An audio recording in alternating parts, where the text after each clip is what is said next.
started to learn about how the horse could be such a powerful healer and teacher and partner in relationship back when I was working at the residential program that you were at, and I would sit there and secretly stalk you during lunch and watch you. I felt like I was watching you learning about them. Yes, always. Yeah, always. Well, it's like a study in behavior, and a study in relationships. Like,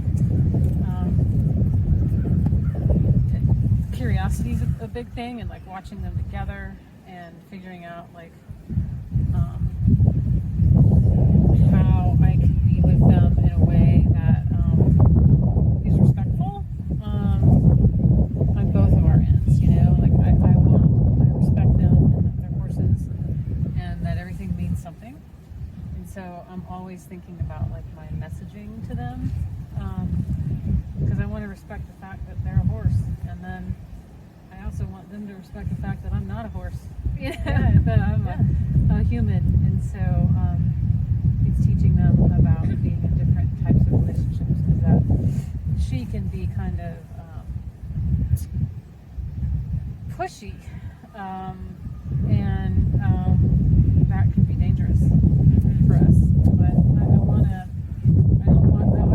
lose her like curiosity or her friendliness. I want to not punish that out of her. I want to keep that because I want that of her. Well, that's her medicine. Yeah, I love it. It's like, and that's kind of I love this, like, when we were through our conversations and we were like coming up with like, oh, it's this like wild medicine, of like, I think that horses are mostly just like so pure in who they are, and they show up in that relationship as who they are in their medicine. And so with her, it's like what, I mean, we do this with our kids, we do this with, everybody, of like, well, that's bad, or that's good, or that's good behavior, that's bad behavior. But it's like, well, yeah, like sometimes like that medicine, that wild medicine, that pure like gift that she brings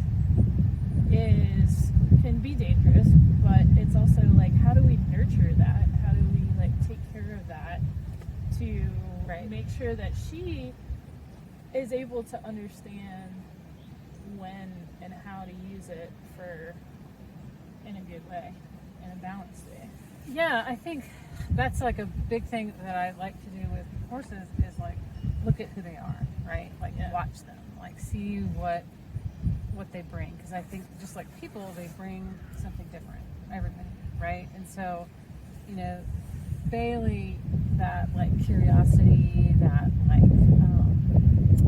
you can call it curiosity, you can call it pushy, you can call, like it just depends on what lack of boundaries. Brave, you can call it confident, you can call it lack of boundaries, pushy, dominant, you can call it all those things, right? So when I look at a horse like this, I'm like, she's pretty fun to ride out on the trails, because she's pretty interested in her world around her, We were on a trail ride once, and somebody had stacked up a bunch of rocks, and all the other horses were freaking out, and they would not walk past the corn, all the rocks. Like, and Bailey was like, "What's that?" And walked over there, knocked it over with her nose, and so her greatest strength is also her greatest weakness at times, because she can, she has kicked somebody before and run over people before and things like that. So it's allowing her outlets to be herself, and then also teaching her boundaries, right? Like with no, you don't kick people, no, you don't run over people. Like, that's not good for you. That's not good for them. So and every horse is different, just like every kid, you know, and parenting them, or leading them looks different, and how I need to show up, like what I need to be for them and for our relationship. I think about when you're like talking about that, I think about this particular kid that I worked with, and you know, we kind of call them like the really intense huggers because like their sensory system is just like they're squeezing the life out of you, but they're just trying to give you a hug, and they're just so genuine about it. And you know, I mean, there really is a sensory thing, but this kid, like, her social skills were really like off, and I just remember one time there was we were at a, you know, she was in one of the residential programs, and we had a group of, I think, like educational consultants or people that were touring, and she was just like, can I go give him a hug? It was like, these are strangers, Right. you know? Maybe not So, yet. you know, like, but you know, maybe you could go and like take that friendliness and take that like willingness to like connect with somebody, and you know, we just like had this conversation about how can you still be you, but also be appropriate. And you know, that ended up like her going up and like introducing herself and then asking like, you know, for a hug at that point or, you know, a handshake. And like we would work with that, like any time somebody like would come on campus, it's like she was really great because she's like, you know, all the other kids are just like, whoa, this place sucks, you know, and she's like, can I give you a hug? You know? Welcome, this is awesome, life is great, you know. And so that's such a refreshing energy, but also it's like, you know, learning how to navigate that,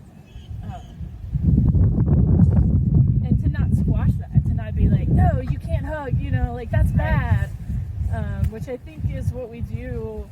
We do it to a lot of kids, and we do it to a lot of horses. Like we crush their wildness. We train